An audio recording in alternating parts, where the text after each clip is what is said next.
Antoine aux sources.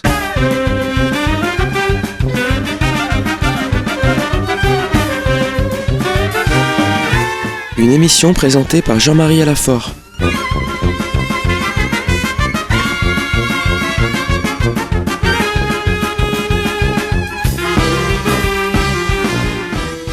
Tout a commencé à Jérusalem, la ville des prophètes et de la rédemption, où le Christ est mort pour rassembler dans l'unité les enfants de Dieu dispersés. En elle, tout homme est né, dit le psalmiste. En elle, tout chrétien y trouve ses racines et y découvre la richesse des traditions et des rites des églises qui la composent. L'esprit de la Pentecôte ne cesse de souffler depuis Jérusalem. La ville sainte se révèle être la mère de toutes les églises. Jérusalem, la cité du grand roi, ouvre ses richesses pour ceux qui savent écouter. Dans le cadre de notre série d'émissions sur les rois d'Israël, nous poursuivons cette semaine notre lecture du premier livre des rois et nous allons pour la première fois voir apparaître un prophète qui va venir briser profondément l'idolâtrie qui règne dans le royaume d'Israël.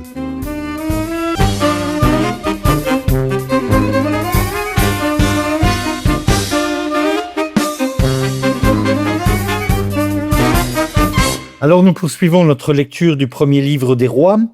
Nous avons rencontré la semaine dernière donc un des rois de Juda du nom de Asa qui, contrairement donc à son prédécesseur, a été fidèle à la voix de Dieu, a fait détruire les autels et a fait déraciner d'une certaine façon l'idolâtrie donc dans le pays de Juda et particulièrement à Jérusalem. Et ce roi, qui est un des rares rois justes de toute la liste des rois que nous avons, du nom de Asa, a régné donc 41 ans. Et son règne va être marqué tout d'abord par de nombreuses guerres. La guerre entre Juda et Israël sera incessante, mais il va être considéré par la tradition juive par la suite comme véritablement quelqu'un qui a été fidèle au Dieu d'Israël de la même façon que David. Il n'a pas été jusqu'au bout. Malheureusement, au niveau du déracinement donc de l'idolâtrie, particulièrement à Jérusalem. Et parallèlement donc au roi Asa, nous avons donc en Israël, donc dans le royaume du Nord, eh bien nous allons avoir une dégringolade de rois. Alors nous en avons plusieurs. Je ne vais pas les commenter, je ne vais pas les lire, je vais nommer ces différents personnages. Nous avons d'abord Nadav, ensuite Baéchéa, ensuite nous avons Élam, Zimri, Omri. Tous ces rois qui ont tous vécu donc sous le règne de Asa, le dernier j'en vais parler dans quelques minutes parce qu'il est intéressant, se caractérisent par qu'une seule chose. Ils ont fait la guerre et ils n'ont jamais été fidèles au Dieu d'Israël. Ils ont gardé donc ces deux lieux de culte dans le sud et dans le nord, donc particulièrement donc à Dan, pour empêcher donc que les Israélites se rendent à Jérusalem, qui est le seul lieu qui a été choisi par Dieu. Ils nomment des prêtres qui ne sont pas de la tribu de Lévi, et ils font eux-mêmes des sacrifices alors qu'ils ne sont pas prêtres. C'est-à-dire que nous voyons que le royaume d'Israël, c'est une véritable catastrophe. Et le texte se revient en permanence en dehors des guerres, etc., mais en permanence, donc, ils ont commis le péché qu'avait commis leur père, etc. Zimri a essayé de marcher donc sur Jérusalem en imitant, donc ça n'a pas marché. Voilà, c'est toujours la même histoire, ce qui est absolument terrible. On a l'impression d'une véritable dégringolade sur le plan moral. Et ce qui nous étonne quand même, après donc ce nombre de rois quand même particulièrement intéressants, ils ont vécu certains 3-4 ans, 2 ans, 3 ans, enfin c'est des rois qui ont vécu très peu de temps, aussi bien Nadav que aussi bien Omri, Zimri et Élam, mais tous sont infidèles au Dieu d'Israël. Ce qui nous surprend, c'est que Dieu n'intervient pas. La Bible nous décrit avec une certaine impuissance la faiblesse de ces hommes. On a l'impression que Dieu n'est plus là. que Dieu a laissé tomber son peuple. On n'entend plus parler de prophètes, on n'entend plus parler de miracles, on n'entend plus parler d'intervention divine. On a l'impression, et c'est quelque chose d'extrêmement intéressant, que Dieu a abandonné son peuple. Que tout est au pouvoir donc du roi, et on a l'impression d'un vide spirituel qui est quand même absolument immense. Et puis nous avons donc le dernier roi, qui va être donc celui qui va être pendant le règne donc d'Assa, qui a duré 41 ans, je vous le rappelle, du nom de Akab. Il restera malheureusement dans les annales de l'histoire d'Israël comme l'un des rois, j'ai envie de dire, phénoménal. Akab, fils d'Omri, devint roi sur Israël. La 38e année du règne d'Assa, roi de Juda.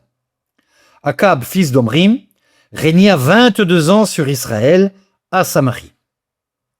Akab, fils d'Omri, fit ce qui est mal aux yeux du Seigneur, plus que tous ses prédécesseurs.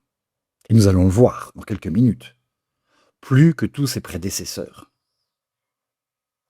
Et comme ce n'était pas assez pour lui d'imiter les péchés de Jéroboam, fils de Névat, il prit pour femme Jézabel, fille d'Elhabal, roi des Sidoniens. Alors on voit ici, on connaît tous Jézabel, nous reparlerons d'elle bien entendu très largement, une véritable païenne de Sidon. Alors Sidon aujourd'hui, c'est si vous voulez au sud du Liban, c'est une région donc du sud du Liban. Les Sidoniens ne sont pas du tout les alliés d'Israël, absolument pas, ce sont les ennemis jurés d'Israël. Donc une femme étrangère, et le texte se poursuit, elle alla servir le Baal et se prosterna devant lui. Il bâtit un autel pour le Baal dans la maison qu'il lui avait construite à Samarie. Alors Shomron, c'est la ville donc de Samarie en tant que telle. Akab fit un poteau sacré. Nous reparlerons de cette histoire. Il continua à agir de façon à offenser le Seigneur, le Dieu d'Israël, plus que tous les rois d'Israël qui l'avaient précédé. De son temps, Criel de Bethel fortifia Jéricho au prix d'Aviram, son premier-né. Il en posa les fondations, et au prix de Ségouv, son cadet, il en fixa les portes, selon la parole que le Seigneur avait dite par l'intermédiaire de Josué, fils de Nun. Alors, cette question, nous en reparlons en quelques minutes, parce que nous allons voir qu'il y a un texte beaucoup plus tard qui va nous expliquer ce que nous lisons maintenant. Mais, nous avons donc une concurrence. Nous avons donc un personnage qui se dégage, qui n'est pas donc Akab, qui est donc Iriel de Bethel.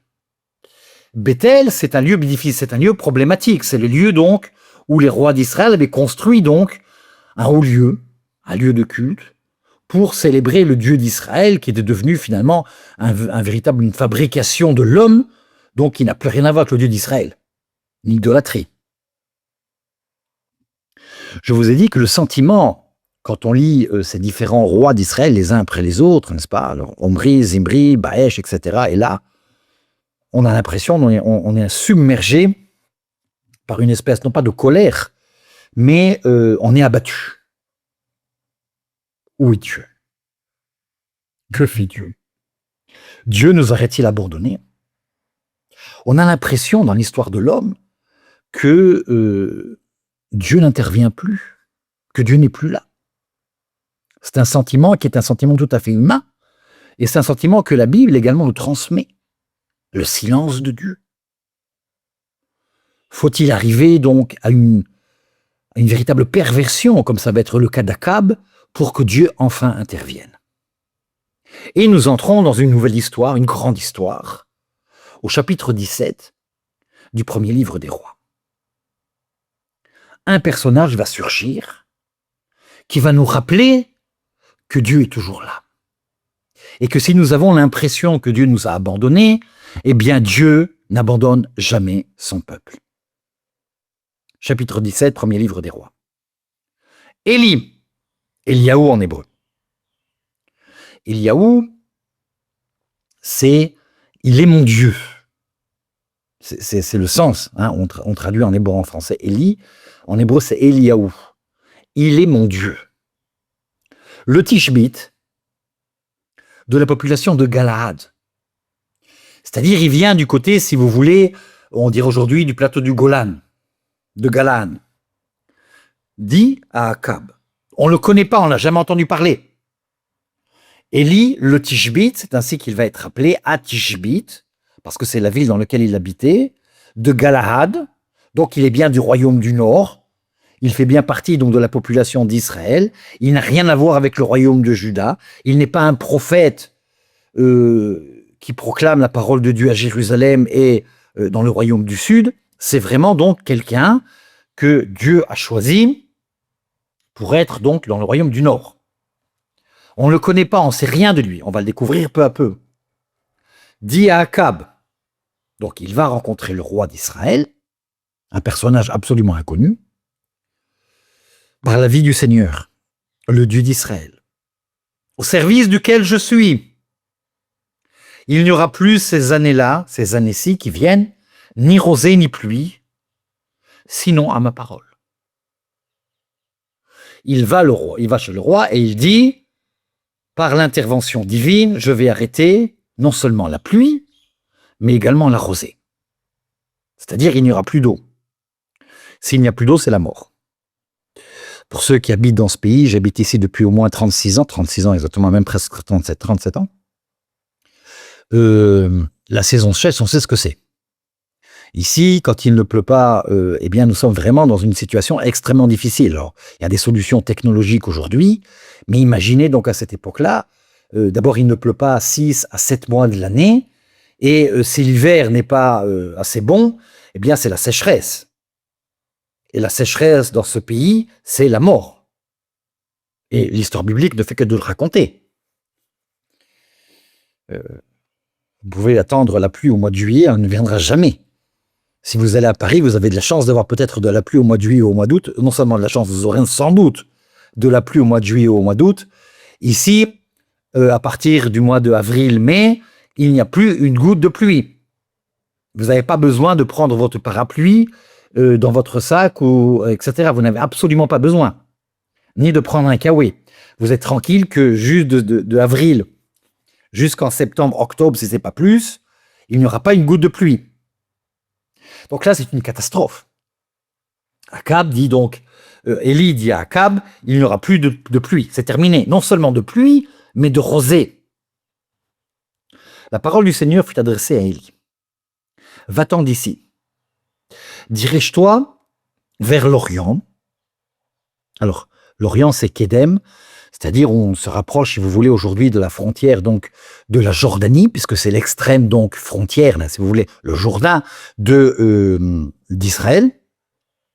Et cache-toi dans le ravin de Kérit, qui est à l'est du Jourdain. Nous connaissons ce lieu aujourd'hui, en tout cas il a été, si vous voulez, interpellé, enfin on l'a trouvé, si vous voulez. Il y a la tradition qui dit, le torrent de Kérit, pour ceux qui sont venus donc ici en Israël, c'est auprès donc de Jéricho. Et il y a aujourd'hui un monastère grec orthodoxe qui, sur ce torrent, qu'on appelle le torrent du Kérit, qui est à l'est du Jourdain. Ainsi, tu pourras boire au torrent. Et j'ai ordonné au corbeau de te ravitailler là-bas. La sécheresse est pour tout le monde, y compris pour le prophète d'Israël. Donc, Dieu avertit son prophète, ça va être absolument terrible. Tu vas quitter donc le royaume d'Israël, tu vas te rendre au torrent du Kérit. C'est un torrent c'est un ravin, c'est vraiment un ravin. Et quand les pluies tombent, elles tombent très fortement. Et tu seras ravitaillé là-bas avec donc le corbeau qui viendra donc t'apporter de la nourriture. Il partit et agit selon la parole du Seigneur. Il alla habiter dans le ravin du Kérit, qui est à l'est du Jourdain. Les corbeaux lui apportaient du pain et de la viande le matin, le pain et de la viande le soir. C'est-à-dire, il a véritablement un véritable repas. Dieu, comme à l'époque de la traversée au pays d'Égypte, pendant 40 ans, a pourvu à la nourriture de son peuple. Ce n'est pas seulement de la nourriture spirituelle. Jésus l'a fait lui-même. Il avait pitié de la foule qui a faim, il a multiplié donc les pains.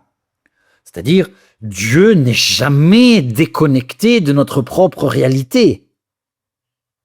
C'est extraordinaire. Quand on parle de la providence divine, c'est une véritable réalité spirituelle qui est décrite dans la Bible. C'est la différence du Dieu d'Israël et des idoles que l'homme se fabrique. Et il a un sacré repas, hein. Écoutons bien. Le matin, il a du pain et de la viande, et le soir, il a du pain et de la viande. De la viande.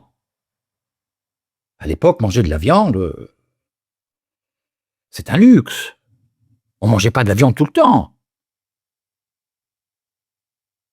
J'ai rencontré, il y a quelques années, un juif qui a fait son alias, qu'on appelle donc, il a immigré dans les années 50 du Yémen.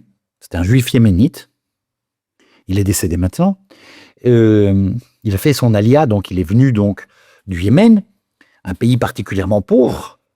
Et il me disait, nous ne mangions jamais de viande. Nous mangions de la viande une seule fois par an pour la fête de Pessah, pour la fête de Pâques. Et c'était du poulet qui était mis dans une espèce de ratatouille. C'était pas un poulet entier. Et pour nous, c'était une véritable fête. On mangeait de la viande une fois par an. Et c'est le Moyen-Orient. C'est le Proche-Orient. Donc là, Dieu lui assure un repas 5 étoiles. Du pain et de la viande. On dirait, c'est pas très équilibré. Si on demandait à un diététicien aujourd'hui, il dirait, où sont les légumes, etc. Mais bon. Alors, nous avons en tout cas une véritable indication de la providence divine. Dieu est un Dieu qui va se faire homme. Et c'est une véritable démonstration, finalement, d'une continuité de ce qui va arriver plus tard. Le Verbe s'est fait chair, avec tout ce que ça veut dire. Donc, il envoie donc au torrent du Kérit, et au bout d'un certain temps, on ne connaît pas le temps, le torrent fut à sec, car il n'y avait plus de pluie sur le pays. Pour que le torrent puisse avoir de la pluie, il faut qu'il pleuve donc en hauteur, mais il ne pleut plus du tout. Donc le torrent n'a plus d'eau. C'est tout à fait étonnant, n'est-ce pas? La parole du Seigneur lui fut adressée. Lève-toi, va à Sarepta, qui appartient à Sidon, et tu habiteras là-bas. J'ai ordonné là-bas à une femme, à une veuve, de te ravitailler. Donc, il part de la région de Jéricho, le torrent du Kérit, et il va au Liban. Dans la région de Sidon, nous avons déjà évoqué ce Sidon, puisque c'est de ces mêmes régions que vient donc Jézabel. Il va donc chez une Sidonienne, d'une ville qui s'appelle Sarepta, et il a ordonné donc à cette femme de le nourrir, de s'occuper d'elle, de le ravitailler. Il se leva, partit pour Sarepta, et parvint à l'entrée de la ville. Il y avait là une femme, une veuve, qui ramassait du bois. Je t'en prie, un peu d'eau dans la cruche pour que je boive. Il demande un peu d'eau pour que je boive. Elle alla en chercher. Il appela et dit, va me chercher, je t'en prie, un morceau de pain dans ta main. Elle répondit, par la vie du Seigneur mon Dieu, ton Dieu. Ce qui est très intéressant. Nous reparlerons longuement de cet épisode. Durant le cycle, ce qu'on appelle le cycle d'Élie, nous entrons dans une phase biblique qui s'appelle le cycle d'Élie. Ton Dieu, Elohéra. Je n'ai rien de prêt. J'ai tout juste une poignée de farine dans la cruche et un peu d'huile dans la jarre. Quand j'aurai ramassé quelques morceaux de bois, je rentrerai, je préparerai ces aliments pour moi et pour mon fils. Nous les mangerons, puis nous mourrons. C'est terrible. C'est terrible.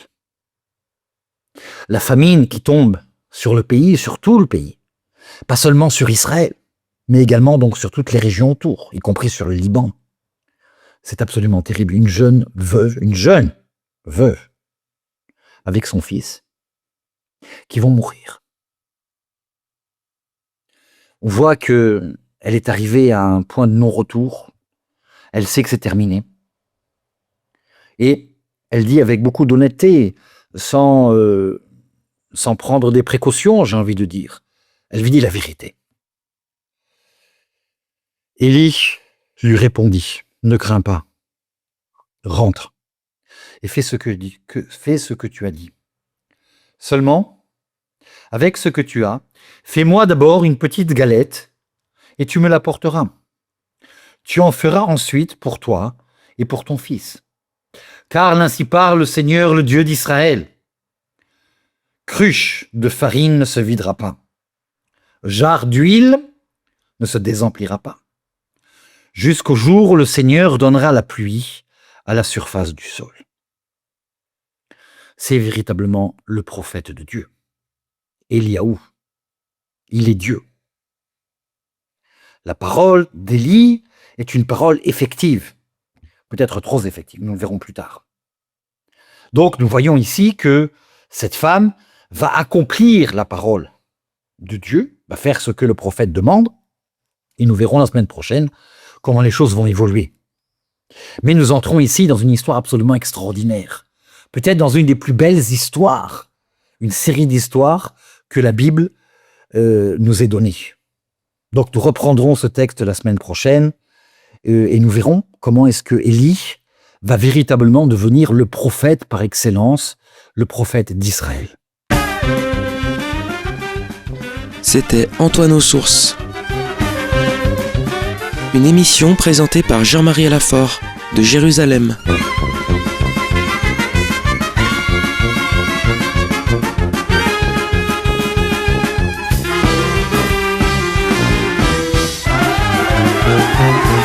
Dans le cadre de notre série d'émissions sur les rois d'Israël, nous avons poursuivi cette semaine notre lecture du premier livre des rois et pour la première fois rencontré le prophète Élie qui va venir véritablement briser l'idolâtrie qui règne dans le royaume d'Israël.